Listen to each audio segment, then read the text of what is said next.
بسم الله الرحمن الرحيم كلا وعن داوديال كسو دوادا برنامجka banayna qobarada Iiraaniyiinta oo ka warbixiyay sida Iiraan military ahaan ay isku diyaarisay iyadoo laga cabsi qabo dagaal mar kale dhexmara Israa'iil iyo Iiraan isla markaasna qayb ay ka noqdaan reer galbeedka oo Mareykanka ugu horeeya Yurubna qayb ay ka noqon karto dagaalkii bishii June dhacay 12 maalmood socday ee Israa'iil ay ku bilowday Iiraan ayaa waxaa soo baxday xog badan oo la xiriirta sida Iiraan ay ugu awood badan tahay sidii la filayay gantaaladeeda oo lagu tilmaamay inay yihiin kuwa aan gaari karin Israa'iil si fududna loo jijibin karo ama loo burburin karo loogana hortagi karo ayaa taasi waxay noqotay mid meesha ka baxday kadib markii wacdaro culus Iiraan ay ka dhigtay gudaha Israa'iil isla markaasna ay burburisay xarumo xasaasiya saldhigyo ciidan iyo goobo kale oo muhiim ah isla markaasna ay fashilmeen nidaamyadii difaac haddaba Iiraan imika sidee bay isku diyaarisay waxaan idin haynaa xog faahfaahsan oo xasaasiya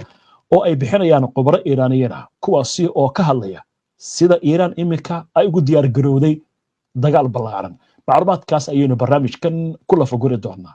asaga uu ku sii kordhaya Iiraan sababo la xiriira barnaamijkeeda nukliyeerka ayaa weli waxaa jira in goobihii la bartilmaameedsaday dagaalkii June dhacay Israa'iil ayaa hadda waxay isu diyaarinaysaa dagaal cusub macluumaadyada la hayo ayaa tilmaamaya in Iiraan ay ayadana waqtiga uu ciriiri ku yahay oo ay aad u diyaar garowday isuna diyaarinayso oo ay isu diyaarinayso dagaal weyn oo loo arko ama khabiiro badan ay u arkaan inuusan fogeyn ilaa iyo laga bilaabo maalintii ka dambeysay xabad joojintii dagaalkii 12 maalmood u dhaxeeyay Iiraan iyo Israa'iil hogaamiyaasha militariga iyo kuwa siyaasadda ee wadanka Iiraan ayaa xabad joojinta u tixgelinayay inay ahayd oo kaliya birrif dagaalka laga qaatay waxayna ku nuuxnuuxsadeen in loo baahan yahay in la dardargeliyo diyaar garow loogu diyaar garoobayo dagaal lagu ilaalinayo jiritaanka Iiraan isla markaasna uu yahay mid aanan laga baaqsan karin dagaalkaasi sida uu hadalka u dhigay afhayeen u hadlay ciidamada ilaalada kacaanka sareegaas Cali Niani waxaan qiyaasaynaa buu yiri dagaalka in uu mar kasta bilaaban karo wuxuuna ku nuuxnuuxsaday asaga oo jaamacadda Tehran kulan ku lahaa in bartilmaameedkeenu uu yahay sidii loo xoojin lahaa awooddeena difaaca aanan ku gaari lahayn marka ay timaado agabka militariga isku filnaansho buuxda waa gartay marka haddaynu ka eegna khubarada kale Cabdulriisa Dafaari qabiir la yiraahdo ayaa isaguna arrintan ka hadlay gaar ahaan dhacdooyinkii dhacay 5 bilood ka hor iyo xaaladda imika taagan muxuu sheegay Maxamed isaguna halka weerarkii Israa'iil iyo Mareykanka 5 bilood ka hor ay ku qaadeen Iiraan ayaa waxay ka shiftay goldololooyinka xagga amniga iyo xagga militariga ee wadanka Iiraan ayaa hadda waxay abuurtay golaha difaaca qaranka oo madax u yahay Cali Larijani horaantii bishan August oo majaraha u qaban doona dagaal kasta oo mustaqbalka dhaca kana hortagi doona colaad kasta oo dibadda ka timaada Cabdulriza Dafaari oo ah nin ku dhow siyaasiyiinta asal raaca ah isla markaana la taliye hore uga ahaan jiray madaxweynihii hore ee wadanka Iiraan Mahmoud Ahmadinejad ayaa aaminsan marka laga gudbo waqtiga 5 bilood ee hadda la soo dhaafay inta xabad joojinta la gaaray in aaraahda inta badan ay sugayaan in uu dagaal xilli walba dhici karo wajiga labaad ee dagaalkana waxa uu noqon doonaa mid aan laga baaqsan karin xisaabaadka dadka go'aamada u qaata Iiraanna saas ay aaminsan yihiin wuxuuna khabiirkan sheegayaa in yad walba oo kugu dhacda oo aanan wax ku yeelin inay ku xoojinayso Israa'iil gardaradii iyo weerarkii ay nagu qaadhay oo Mareykanku iyo reer galbeedka si weyn u taageerayaan ma lagu gaarin buu yiri hadafkii laga lahaa oo ahaa in laga takhaluso barnaamijka nuclearka Iran iyo in xukuumadda Iran la bedelo. waa sidoo hadalka u dhigay cadowga Israa'iil ayaa hadda walwal weyn qaba kadib markii khalkhal weyn la geliyay ciidankiisa uu aaminsanaa inuu yahay ciidanka ugu awooda badan ee bariga dhexe ka jira. haddana waxa uu ku dadaalayaa sidii sumcaddii ciidankaas loo soo celin lahaa. waa gartay dhinaca kale haddaynu ka eegna waxaad moodaa in Iran kalsooni ay ka heshay dagaalkii bishii June ay la gashay Israa'iil iyo Mareykanka. maxaa laga yiri dhinacaasna? khabiirkan ayaa waxaa kale uu sheegayaa dagaalkii dhacay July ee 12 maalmood ahaa waxa uu kordhiyay kalsoonida Iran ay ku qabto wax soo saarkeeda xagga agabka militariga. waxaana Iran ay awood u yeelatay in ay fashiliso si dhowna ay hadda uga shaqeyso galdaloolooyinkii xagga militarigeeda iyo amnigeeda. cadowgana waxaa lagu qasbay in wareega labaad ee dagaalka Iran lala geli doono in uu noqon doono mid ka culus kii hore oo cabsi weyn geliya. sida Devari oo hadalka u dhigayo, Iran ayaa waxay dardar gelinaysaa xoojinta weeraradeeda iyo awoodeeda cabsi gelinta. waxa ayna dibadda ka keensatay oo wadamada saaxiibada ay kasoo iibsatay hub badan oo waxtar leh. waxayna isu diyaarinaysaa dagaal waxgal ah oo weyn oo ka weyn dagaaladii hore loo arkay kuna salaysan mandiqa ah. haddii aadan si xoog leh wax u duqaynin waxa weeye cadowgaaga nabar buu kugu soo celinayaa. waa gartay qorshayaasha Iran ay leedahay ilaa hadda maxaa laga og yahay ama ay damacsan tahay? nin hore u ahaan jiray taliyayaasha ciidamada ilaalada kacaanka Hussein Kanani la yiraahdo ayaa dabool ka qaaday in wadanka Iran uu waqtiga hadda tartan kula jiro sidii dib ugu dhisi lahaa awoodiisa militariga. diyaar garowgiisana uu aad u xoojiyay. dagaalka hadda soo socda wuxuu noqon doonaa dagaal isku dhafan oo 3 qaab loo dagaalamo: military, dhaqaale iyo xagga jabshashada kombiyuutarada. Kanani ayaa sharaxaad ka bixiyay in Iran ay mar horeba dhamaystirtay agabkeeda iyo qorshayaasheeda weerarka iyo ku difaaca. waxayna iskaashi dhow la leedahay hay'ado kala duwan oo militariga lafkiisa ka tirsan sidii ay wax uga qaban lahaayeen xaaladda markay Iran ku xumaato oo ay ka mid tahay dagaalku inuu qayb ka noqdo dowladda Mareykanka ay qayb ka noqoto iyo ururka NATO. ma aha oo keliya Israa'iil oo daqiiqadaha ugu horeeya lagu harqin karo gantaalada nooca ballistikada loo yaqaano saacado gudahood. waxa uu tilmaamay isku dabaridkani iyo howlgalladani waxaa la mideeyey xafiiska laga xukumayo ururada gacan saar kala leh Iran.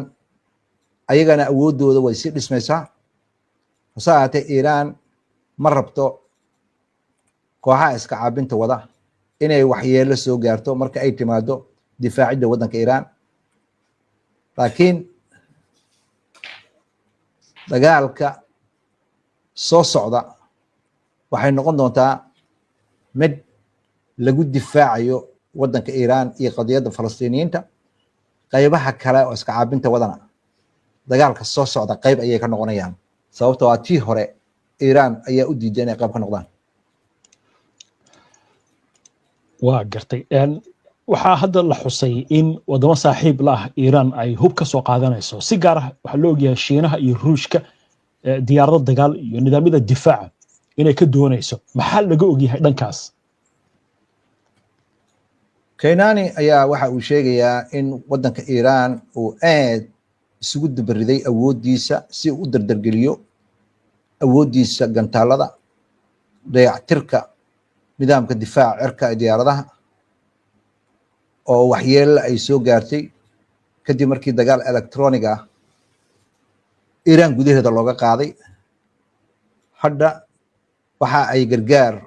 xagga dayactirka iyo habaynta nidaamka difaaca cirka ay qalab cusub ka iibsadeen wadamada saaxiibada ay leeyihiin Iiraan. waxaa sidoo kale uu ku nuuxnuuxsaday duuliyaasha Iiraan ayaa hadda dhammaystiray dhammaan tababarada u baahnaayeen, gaar ahaan diyaaradda Sukhoi la yiraahdo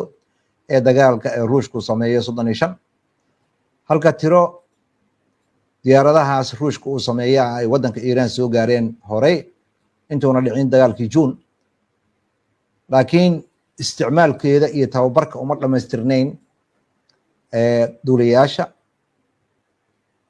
hadda laakiin markii ay na soo gaareen diyaarado kale oo xayna oo kuwa Shiinaha uu sameeyo J-10C la yiraahdo, ayadana kuwa dagaalka ah, Iiraan nidaamkeeda difaaca cirka uma muuqdo inuu hawada ka maqnaan ku doono. waxay la tahay khabiirkani wareegga labaad ee dagaalka markii uu dhaco waxaa lagu ballaarinayaa dagaalka qaybaha kale, badda, dhulka, cirka, waxaana la xirayaa biyo xireennada, waxaana la marin habaabinayaa wadamada reer galbeedka ee Israa'iil taageeraya. jiho walba oo dhulkeena ka mid ah ayaa laga difaacayaa. waxaa la weerarayaa xeryaha militariga uu Maraykanku ku leeyahay bariga dhexe iyo wadamada reer galbeedka, wuxuuna ku nuuxnuuxsaday inuuna meesha ka saari karin in dagaalka soo socda Iiraan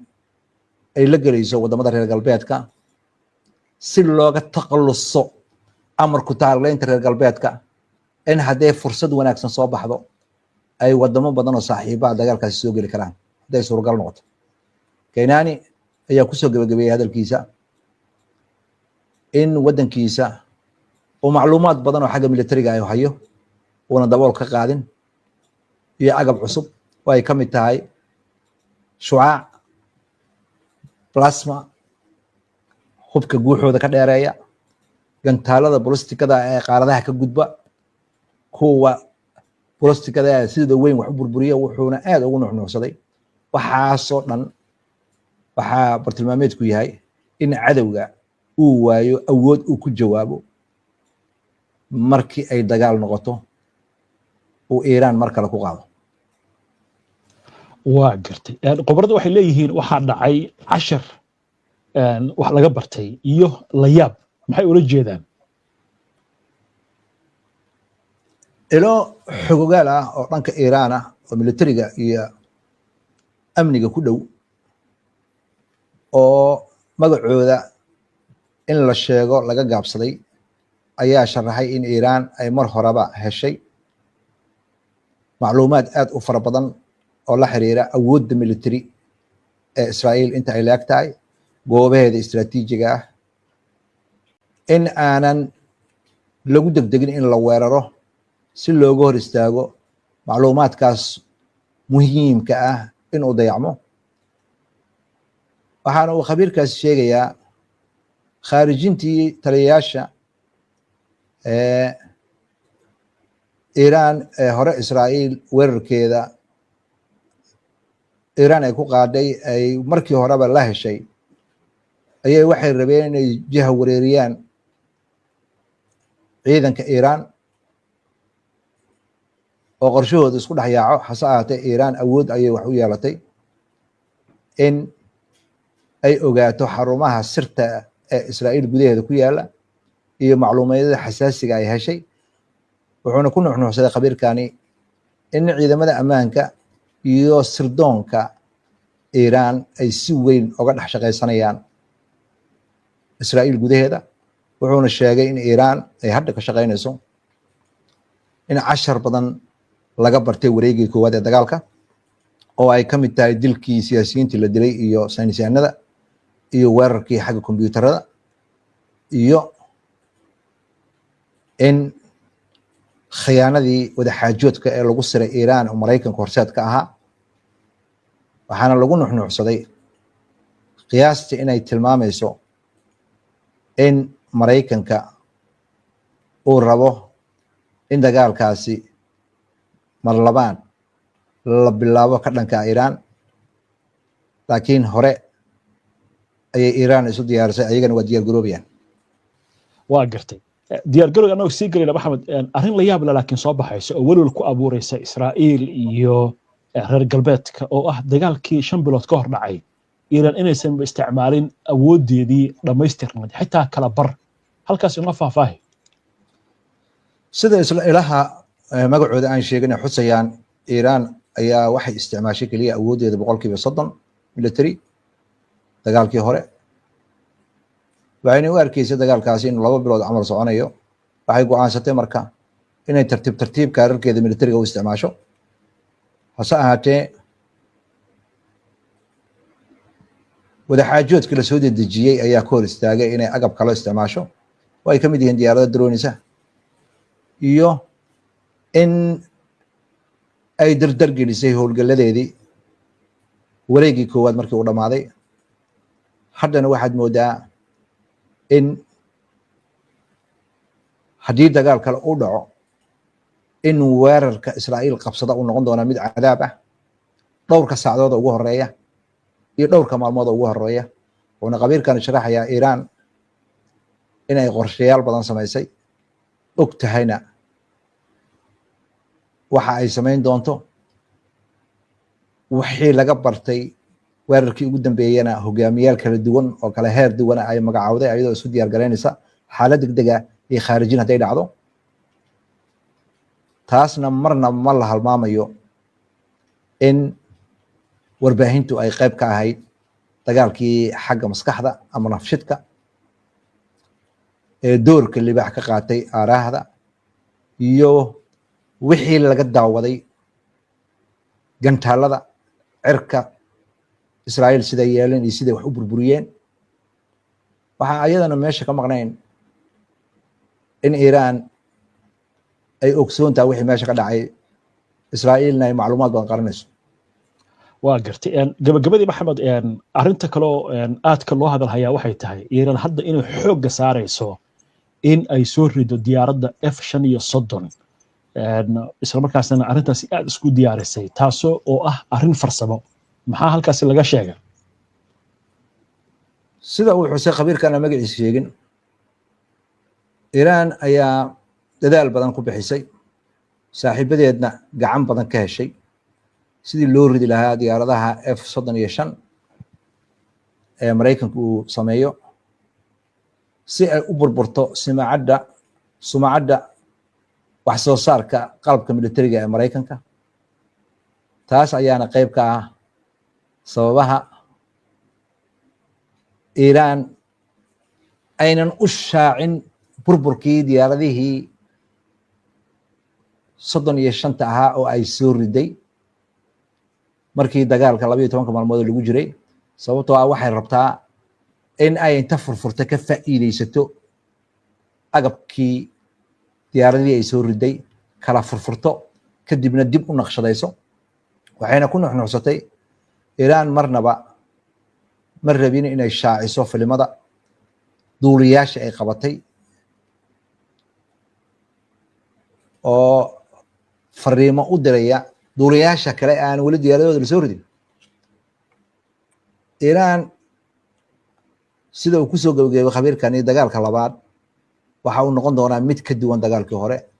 iiraanna waxay isu diyaarisay aad waqti yaroo kooban ayay waxay ku geysan kartaa inay isu diyaarisay dagaal aan laga baaqsan karin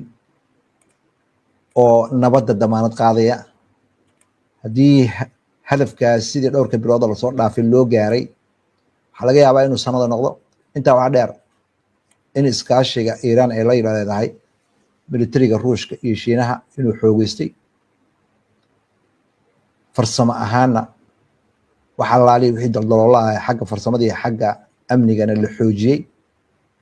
iiraanna dagaalka soo socda inay noqon doonto mid awoodeeda ay aad u muuqato. waaya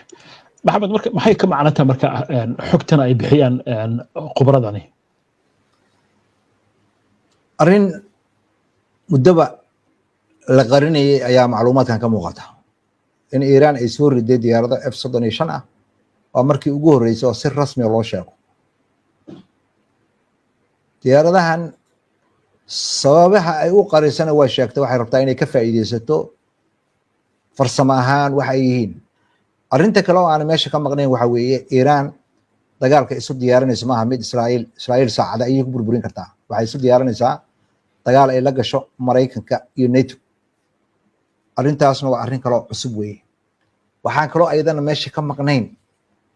oo warbixinta khabiiradan ka soo baxday hadday fursad soo baxdo Iiraan inay gacan helayso sida amarku tagleynta reer galbeedka loo soo afjaro Mareykanka iyo NATO